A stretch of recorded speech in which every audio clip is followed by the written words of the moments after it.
Então, galera, P7, penúltima prova de português que vocês vão fazer na vida, ou no 5º ano. Muito bom chegar até aqui. Os assuntos que nós estudamos na P7 não são assuntos difíceis, muito pelo contrário, são assuntos fáceis, mas que nós apenas aprofundamos o nosso conhecimento, tá bom? Quais são esses assuntos? Nós vamos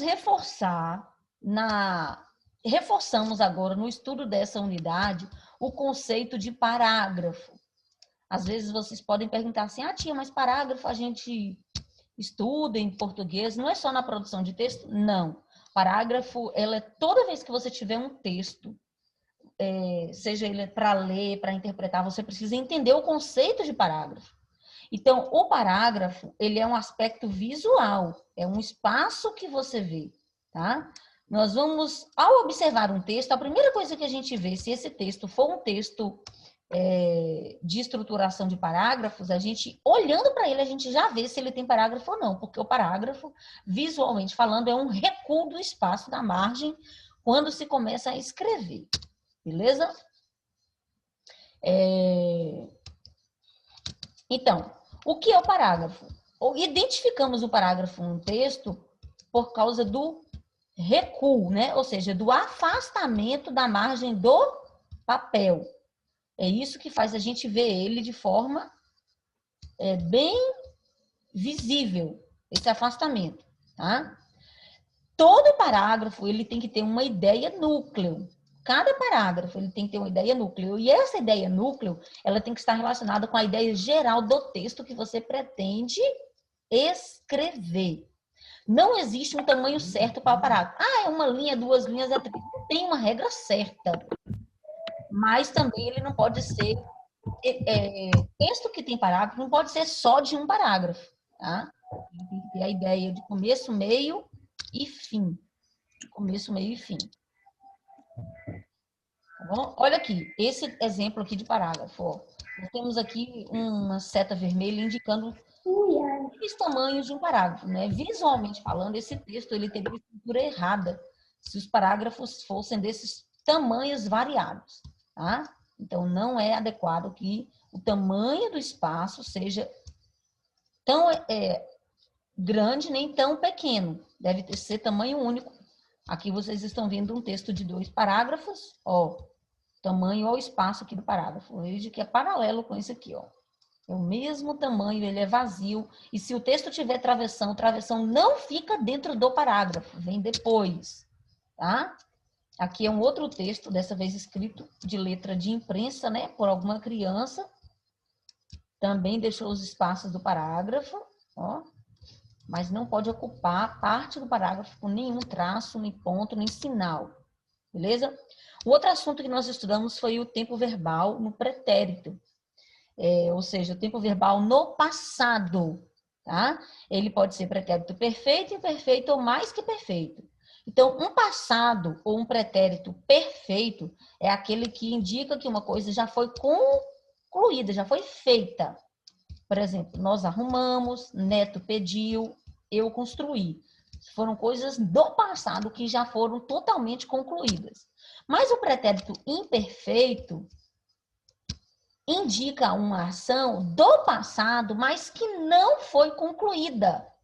Eu falava, eu estudava, eu brincava, nós jogávamos. Ela não foi concluída. Por quê? Porque ela foi interrompida por alguma outra coisa. Então, foi no passado? Foi, mas ela não foi concluída. Então, eu falava quando a professora chegou, eu estudava, tal, quando a professora chegou, ele brincava quando a professora chegou. Então, essa ação do falar, do escutar, do estudar, não foi concluída porque algo interrompeu.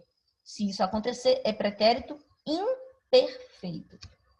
E, por fim, o pretérito mais que perfeito, que é um pretérito que nós normalmente, no dia a dia, não usamos, acontece quando alguma coisa no passado, aqui, ó, vou ler aqui, ó, é um passado em relação ao momento em que se fala, passado em relação ao momento em que se realizou outro fato. Por exemplo, quando ligamos a televisão, o jogo já terminara. Então, o jogo já terminara é mais antigo do que o fato de você ligar a televisão. Ligamos no passado, mas quando eu liguei já tinha terminado. Então, esse terminara está dizendo que o jogo antecedeu a minha ação de ligar a televisão. A minha ação de ligar a televisão foi no passado, mas o jogo terminou antes do que eu fiz, que foi ligar a TV. Né? Então, veja que o pretérito mais que perfeito, terminara, saíra, envenenara, como é o caso dessas frases aqui, comprara, elas já aconteceram antes de que eu fizesse a minha ação do passado, que foi ligar, chegar ou isso aqui, essas ações que estão sendo mostradas aqui na imagem, beleza?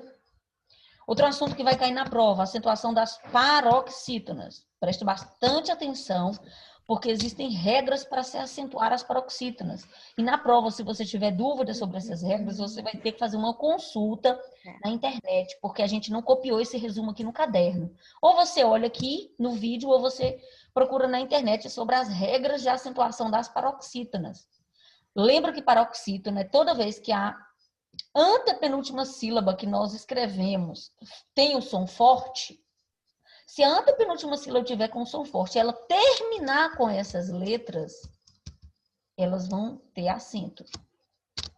Tá? Então, é importante você saber dessa regra aqui. Só vou colocar acento nas paroxítonas se elas terminarem com essas letras. Tia, eu não memorizei essas letras. E agora? Bom, agora que você não memorizou, você vai ter que consultar o seu material de estudo quando for fazer a prova, tá bom? E proparoxítona, galera, é quando a antepenúltima sílaba recebe acento. Toda proparoxítona tem acento, então não existe uma regra para acentuar. Se a proparoxítona, ou seja, se a antepenúltima sílaba tem o som forte, pode colocar o acento. É o caso aqui que vocês estão vendo dessas palavras aqui. Catástrofe, vítima, médico, ânimo, tudo tem um som forte. Ó. Ânimo.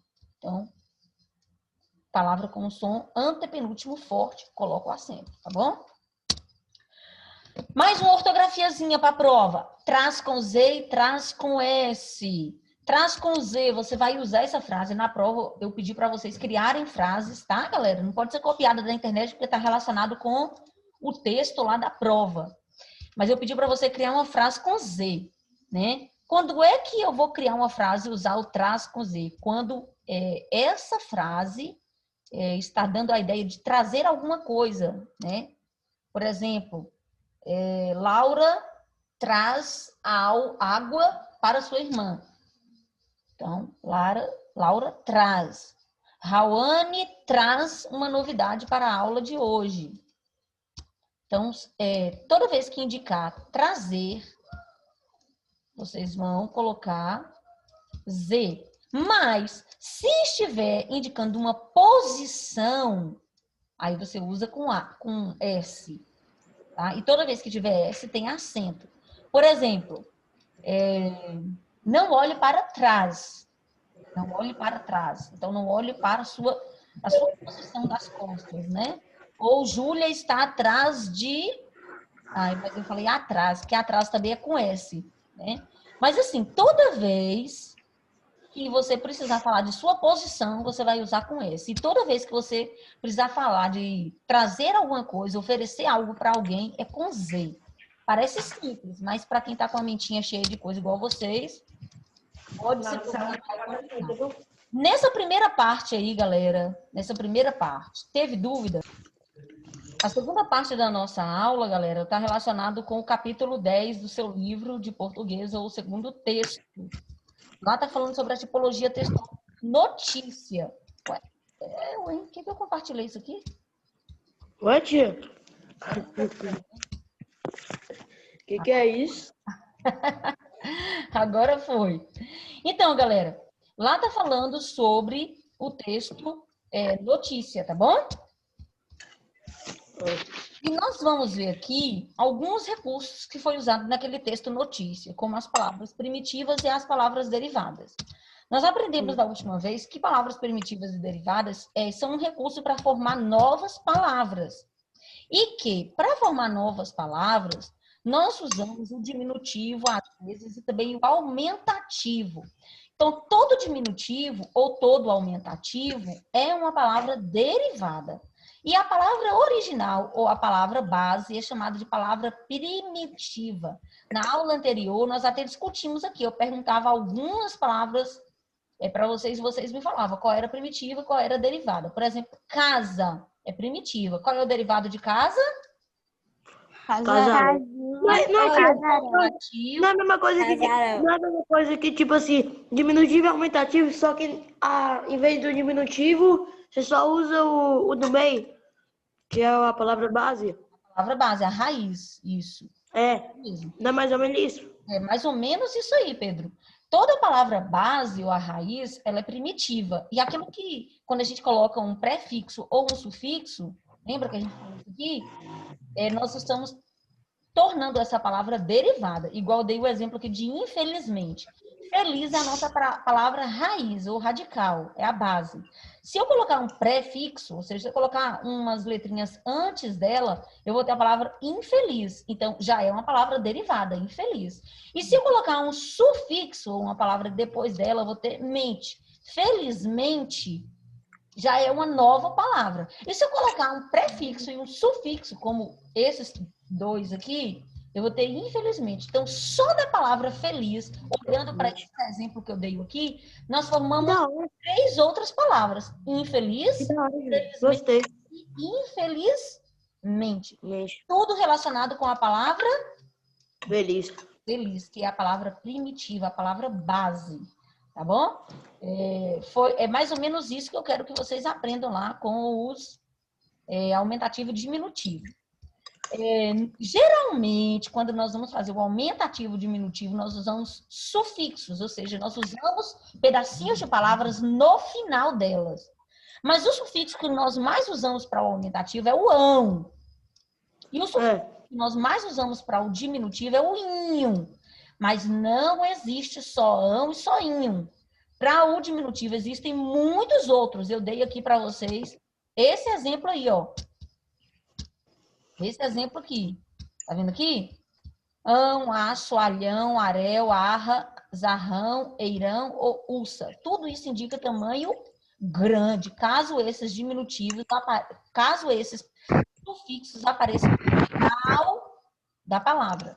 E para indicar o diminutivo, ou para fazer palavras derivadas a partir do diminutivo, eu uso vários sufixos, como inho, uzinho, acho, ixo, eco, ela, ote e isco.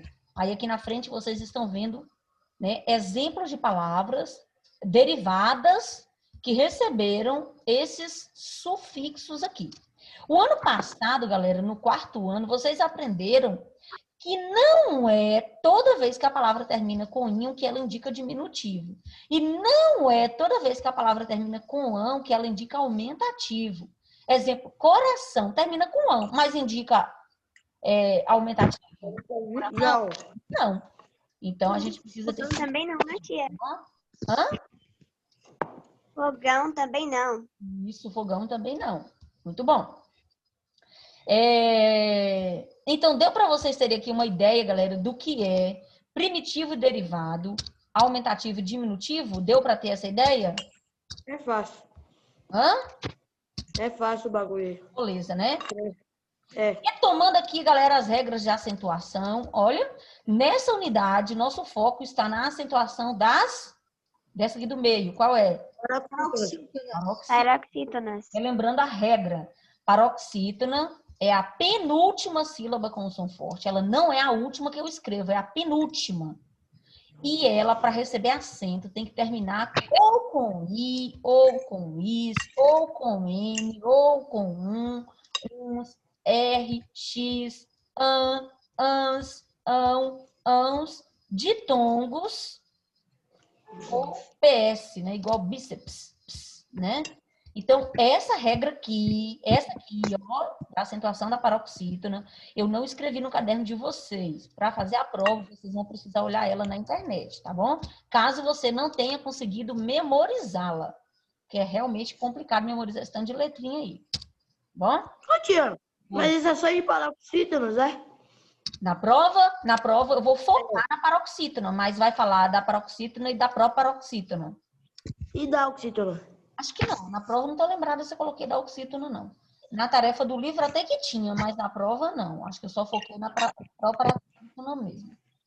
E o último elemento que vai cair na prova, galera, esse assunto aqui, ó, que é uma acentuação, uma pontuação chamada de parênteses, que é esse sinalzinho aqui, vocês estão vendo.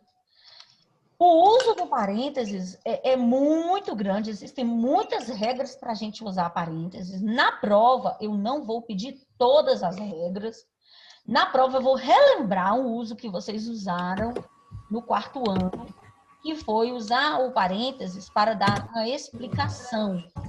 No caso aqui, ó, o Martim da Independência, Tiradentes, deixou um exemplo raro de nacionalismo. Então, Tiradentes aqui está entre parênteses, porque está explicando quem é o Martim da Independência, tá bom? Se eu quiser fazer um comentário, tipo assim, eu estou escrevendo um texto, eu quero fazer um comentário, uma opinião minha, eu coloco aqui, ó, também entre parênteses. Então, o parênteses ele é muito usado quando a gente vai escrever frases ou textos, tá bom? É importante a gente estar sempre prestando atenção no uso do parênteses. Olha outro exemplo aqui. O funcionário o mais mal-humorado fez o quê?